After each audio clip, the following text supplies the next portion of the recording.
โอ้สันอาบเดียวเลยฉันครับเดียว แม่นตอนแรก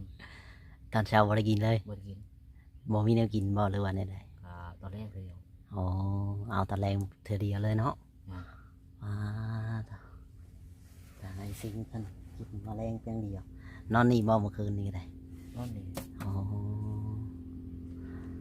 มีใครมีเขาเบาแสนมา2 คนได้บ่มื้อนี้นะอ่าเจ้าคนไผเบาแอนแม่นอ๋อ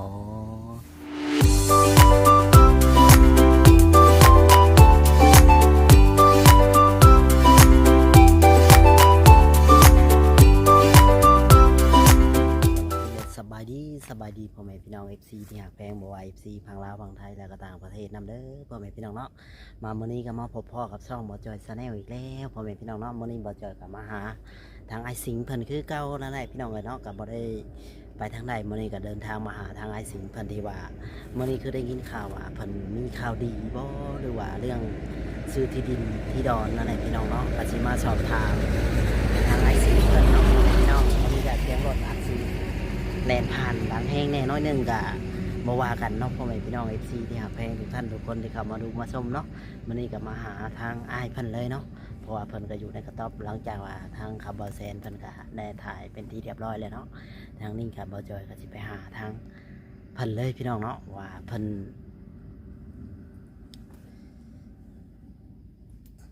ดีใจซำใดเพิ่นสิได้ที่ดินที่ดอนอะไรพี่น้องไปสอบถามแล้วก็ไปโอ้ล้มนำกันเลยพี่น้องเนาะกับทาง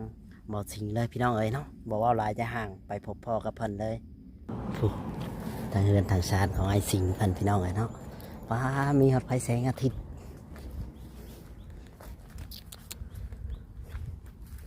มาเรือนมาชาติของบ่สิงเพิ่นพี่น้องเอ้ยมื้อนี้ก็ได้เท่าหอมเย็นแท้ทางไอ้สิงเพิ่นก็ได้สบายดี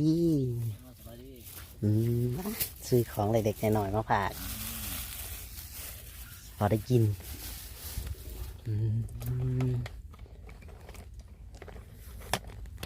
อันนี้บ่ได้ไปทางไหนบ่บ่ได้ไปแล้ว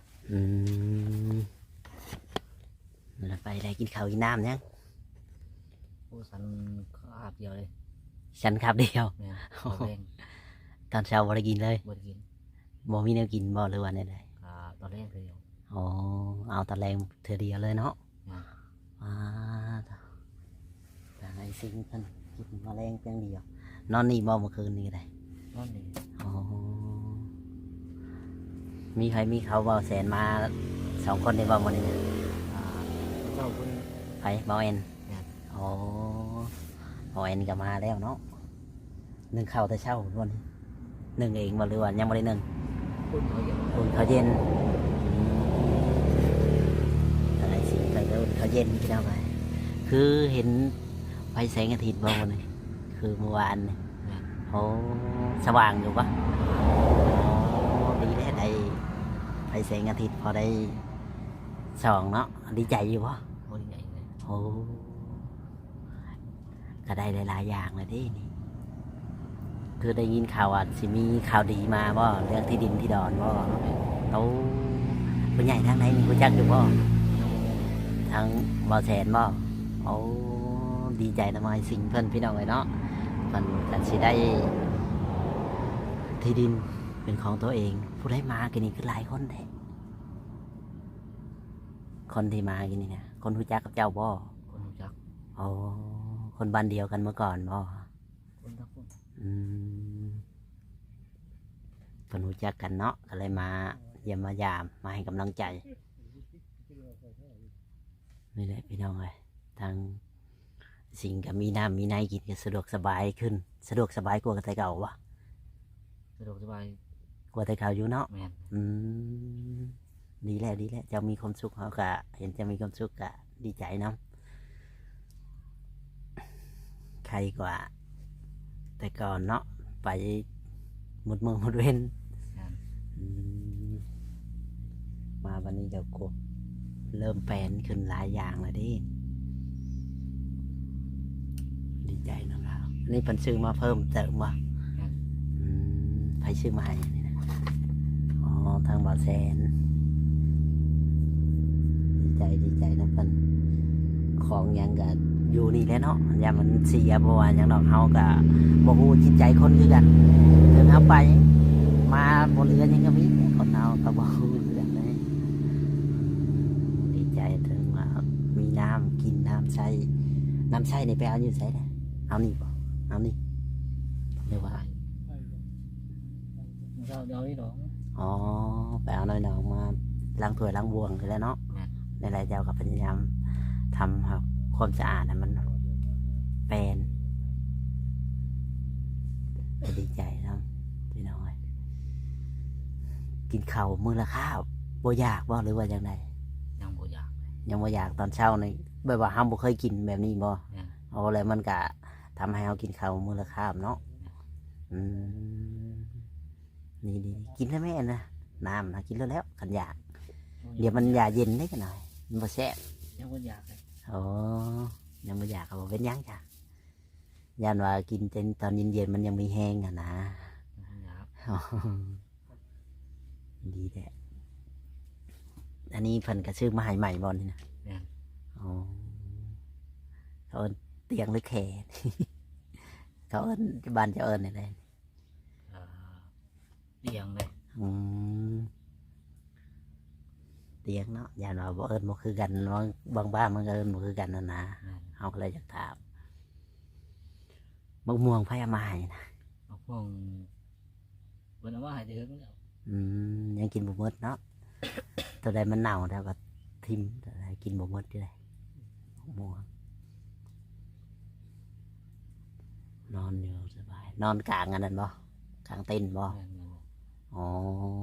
ยุงก็บ่กัดเลยเนาะยุงหน้านี่มันยุงหลายแน่น้อยหนึงแล้วหน้าฝนนำใช่แน่เราก็ได้อยู่เป็นสะดวกสบายอย่างพี่น้องทางไอซิงเพิ่นถ้ามีแขกคนเข้ามาหาเรื่อยๆเนาะกับบ่ขาดดีใจนำพี่น้องเลยมีแขกคนมีคนรู้จักเพิ่นก็เริ่มมาหาทยอยมาหาเทื่อเล็กเทื่อน้อยเนาะใครกลัวตอนนั้นบ่มีฮอดคนสิมาหานี่แหละพี่น้องเลยชีวิตคนเฮาสู้พี่น้องเลยทางไอซิงเพิ่นก็ได้โอ้นั่นเจ้าทางเช้านี้วันนี้ ทางว่าน อ๋อทางเมื่อวานทางมันแปลนเนาะเคยซื้อน้ำมาให้ ก็ชื่อมากว่า อ๋อซื้อมาแต่เมื่อวานนี่พุ่นพอได้ใช้เนาะได้ใช้ได้กิน เขาวหยังกับพอมีกินอยู่แล้วว่าตอนนี้ก็ได้ เนี่ย อืมเขาวมาม่าหยังเนาะกินไปประทังชีวิตไปก่อนบ่ต้องดิ้นรนไปหาเพื่อจะได้กินเขาก็ใช้เวลากันเฮิงเติบบ่ได้พี่น้องเลยมีถ้วยมีบวงมีหยังครบเรียบร้อยบ้านทางหมอสิงมันอันนั้นเป็นไข่บ่นะ ไข่ เจ้าพยายามกินเนี่ยเดี๋ยวมันสิเน่าก่อนเจ้ากินน้ำในกินข้าวคาบเดียวนี่ตี้มันสิเน่ามือละคาบจักโมงกินคาบเดียวตอนแรงประมาณจักโมง 6 โมงบ่าย อ๋อกินแล้วก็นอนบ่ได้ไปการกบกันเขียดบ่ บ่ได้ไปอะไร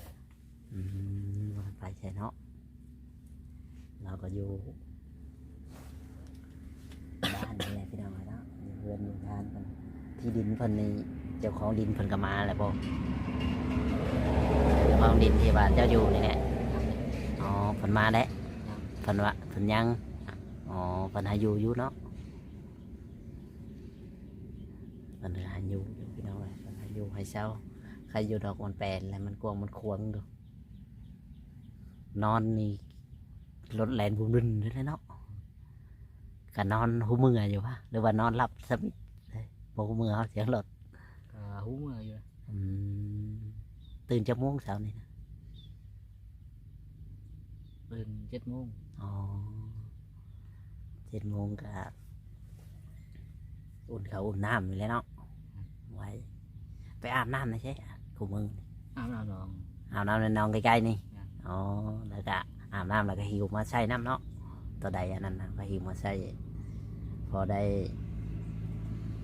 ล้างถ้วยล้างบวง แต่ว่าน้ำกินเขาก็มีเนี่ยพี่น้องเลยค่ะดีใจน้ำไม้เพิ่นพี่น้องเลยเนาะเราก็ได้มาเยี่ยมยามความข่าวเนาะมาเห็นที่ว่าก็ดีใจที่ว่าทางไอซิงเพิ่นอะไรพี่น้องอืมไฟนี่ก็ฮอดแจ้งบ่สว่าง บ่แจ้งไปครับแต่ว่ามันเบิด อ๋อเพราะว่ามันหาบ่ได้ตากแดดมันนี่ ครับ ถ้าตากแดดโดนๆมันก็สิบ่แจ้งก็ประมาณ3-4 โมงแล้วเนาะก็ประมาณนี้มาวันนี้คือได้ชงเสื้อใหม่เด้ โอ้คนซื้อมาให้ที่วาน มันซื้อมาให้บ่อืมนี่แหละได้เปลี่ยน พอได้สลับสับเปลี่ยนกัน หน้าตาเราก็สดใสขึ้นเลยได้บ้านดีกว่าเก่าพี่น้องเอ้ยคิดว่า เจ้าอยู่คนเดียวแล้วมาเห็นรถคาร์บอนแซนมาอยู่นี่ที่แรกผมว่าจะบ่มีไผเลยได้คิดว่าบ่มีไผบ่เข้ามาหาเจ้าคอยกับบ่กล้าเข้ามาอันนี้อืมฮ้อนเนาะเอาฝนตกฝนบ่ได้ตกบ่คืน ตกเมื่อวานน่ะ ตกเมื่อวานนี่บ่ แม่น ตอนกลางคืนบ่ได้ตกเลยเนาะ เคยตก โอ้ค่อยคิดว่าฝนตกคืนนี่ดอกเห็นคือน้ำอ่างในถนนอ่ะฝนตกคืนนี่บ่แห้งบ่ ก็แห้งเติม แห้งเติมเนาะพอดีแบบกับแมนตากับพอดีเปียกแสบๆมาแล้ว แม่น ประมาณนั้นแหละอืมนี่แหละพี่น้องเนาะทางสิ่งเพิ่นก็ได้เตียงมันจะแข็งแห้งอยู่นั่งกินข้าวกินน้ำนี่สบายเนาะสะดวกสบาย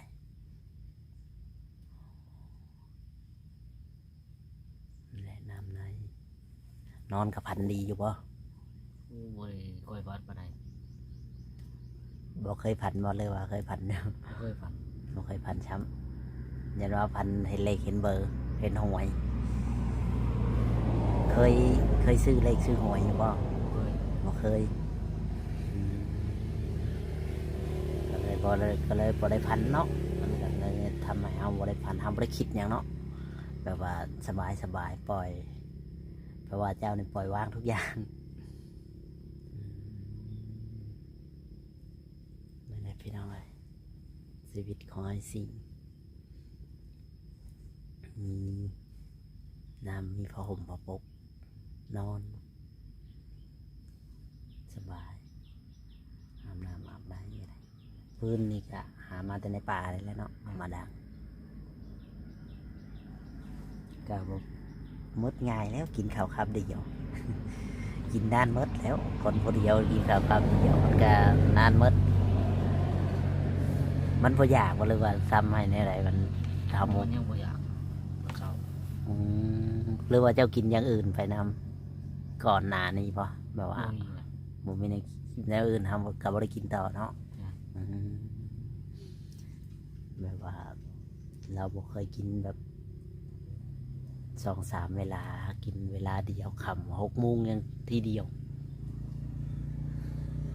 มือใหม่ก็คือเก่ากินชำนั้นเวลานั้นในได้เจ้านายบ่ได้มาเบิ่งสวนออกสวนอ้อยบอกผมว่า ก็เห็นรถเพิ่นอยู่เลย เพิ่นก็มาเบิ่งอยู่เนาะ แม่นแต่ว่าเพิ่นขี่ขึ้นไป อ๋อเพิ่นบ่ได้มาถามอย่าบ่ ยัง อ๋อเพิ่นบ่ได้มาถามมาแวะเนาะก็เพิ่นมารอบเบิ่งสวนแล้วเพิ่นก็กลับ ยังเพิ่นกลับแล้ว บ้านเพิ่นอยู่ทางนี้แล้วหรืออยู่พี่ เอา อ๋อแบบว่าทางเพิ่นก็มาจอบสวนน้อยสวนหยังนี่แหละเนาะเพราะว่าแม่นอยู่ก็หาเจ้าเบิ่งอยู่ก็มาเบิ่งนํว่าอ้อยมันงามสำไรชำนั้นนะพอได้ว่าปีนี้มันสิขึ้นดีชำไรอย่างนั้นอย่างนี้เนาะก็ใช้ปุ๋ยอยู่บ่ ใส่อยู่เลย ฮะ แล้วก็ใส่อยู่ ก็หาก็ใช่เจ้าเป็นคนใส่ บ่จ้างเราใส่ จังเขาใส่แบบเฮาหวานเอาเราบ่หรือว่าแนวเฮ็ดแนวไหนนะ บ่ใส่รถไถอยู่เลย ใ ใส่รถไถแล้วก็หยอดตามโคนมันบ่ แม่น อ๋อบันนี้ก็พอแล้วเนาะมันไปบ่ได้นั่นแหละเพอมันขึ้นสูงเลยได้มันก็เริ่มขึ้นสูงแบบยันแต่แบ่งูคุยเขาก็ไล่แบบเฮาเห็นนี่เฮาก็ไล่แล้วเนาะ ไล่ อืมตะกี้เนี่ยเจ้าไปเลาะเบิ่งแบบว่าย่ามันเข่าไปในเลาะหอบบ่อืมมันก็เข่าหลายอยู่วะจัดหลาย ก็ มีอยู่เนาะ นี่ อืมคือเห็นชวนอ้อยฝั่งนั้นคือบ่งามอะไรเนาะอ้อยอะไร อ้อยฮะกระตัด อ๋อที่เจ้าอยู่นำบ่ตรงนั้นนะ แม่นแม่น ต้องข้ามกันเลยได้อืมphần nàoต่อมันเป็นอ้อยต่ออันนี้เป็นอ้อยปลูกใหม่เจ้าปลูกเองบ่หรือว่าให้เขาจ้างเขาปลูกต่างหากจ้างเขาปลูกต่างหากจ้างเขาปลูกให้แต่เจ้าดูแลชื่ออันเดียวแปลว่ารถนี่มันเขาแลนได้เนาะทางแบบนี้เพิ่นจงไว้ให้ทางรถเขาเนาะอืมนี่แหละพี่น้องเอ้ยหมอไอ้น้อยที่เขามาหาอยู่เรากำลังมาแล้ววะเราโทรมาหาคอย คนดีมาหาเจ้าแต่เด็กแต่ดื่นนั่นแหละตอนคำเราก็มาอีกบ่ บ้าเลย เรามามื้อหนึ่งจักเทื่อหมอแอนนั่นแหละ เอาตอนนี้เท่านึง อืมตอนแรงเทื่อนึง อืม อืมดีแล้วมีคนมาดิดมาหัวนำเนาะให้กำลังใจครับพี่น้องเนาะทางให้สิ่งเพิ่นก็ดีใจ ที่ว่าได้สิ่งได้ของหลายๆอย่างเลยดีใจเนาะเคยคิดว่าสิได้อยี่บ่แบบนี้ในชีวิตของตัวเองคำว่าหาเนี่ยก็สิได้อยู่บ่แบบนี้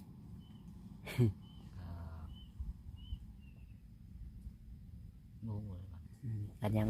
บ่แน่เนาะมันกันยังเว่าบ่ได้ เพราะว่าเขากันยังก็ได้ก็สิดนเนาะก็สิยากอยู่พี่น้องเอ้ยทางเพิ่นว่าสิไปเบิ่งดินอยู่ทางใดให้ยังบ่ฮู้อีกอืมแต่ว่าเพิ่นมาแจ้งจะไว้แล้วอ๋อเพิ่นมาแจ้งข่าวดีไว้แล้วพี่น้องเอ้ยทางไอซีเพิ่นก็แจ้งข่าวเพิ่นก็ยังบ่ฮู้ว่า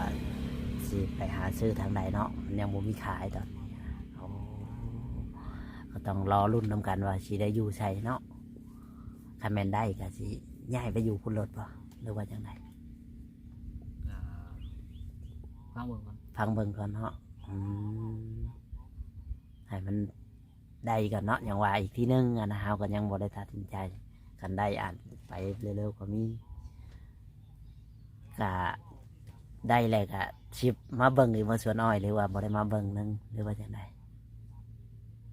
ถ้าแม่มาได้ดินแล้วย้ายไปอยู่ดินเจ้านะอันนี้ก็ยังบ่จักบ่ แม่น อ๋อเราก็ยังมาฮู้มาได้พี่น้องเนาะต้องรอไปเรื่อยๆ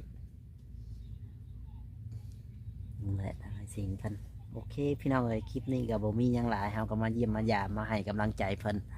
มาอัปเดตในสิ่งคือเก่าพี่น้องเอ้ยพบพ่อกับคลิปหน้าคลิปในพี่น้องเอ้ยก็มาหาเพิ่นคือเก่านั่นแหละเนาะวันนี้ก็มาหาเพิ่นก็อยู่ที่กระต๊อบเพิ่นคือเก่านั่นแหละ ก็จะไปทางใดเนาะโอเคเนาะสวัสดีเลยสบายดีจริงเลย